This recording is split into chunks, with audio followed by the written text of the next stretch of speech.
এক কথায় যেটা প্রথম ওয়ার্ড যেটা মাথায় আসে আমার, দ্যাট ইজ আনপ্রেডিক্টেবল। লাইক বোঝা যায় না যে what is the next thing he is going to say. তো প্লাস একটা মিস্ট্রিও সারাউন্ড করে ক্যারেক্টারটার পেছনে থ্রু আউট দ্য ফিল্ম। ও এমনভাবে গ্রাফটা যায়, it is very difficult to understand যে কি করতে চলেছে কি না করবে, আদেও কি যেটা চাইছে সেটা করছে। So it's very mysterious. And তার থেকেও ইন্টারেস্টিং ব্যাপার সেটা হচ্ছে যে অপর্ণার সাথে দেবুর যে কথোপকথন, তার যে কেমিস্ট্রিটা, ইট ইজ ভেরি ইন্টারেস্টিং। মানে ওইটা যে একটা অদ্ভুত রিলেশনশিপ দেখানো হয়েছে, মানে মৈনাকদা দেখিয়েছে, that is very very interesting and we had so much fun playing that.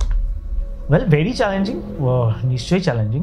দেশ ছেড়ে পড়াশোনা চালানো, অন্য একটা জায়গায় গিয়ে সেটেল করে সেখানে your attempting to learn something, to achieve something, obviously it is very difficult. But মানে ডিফিকাল্টির সাথে একটা এক্সাইটমেন্টও অবশ্যই আছে, আই ফিল।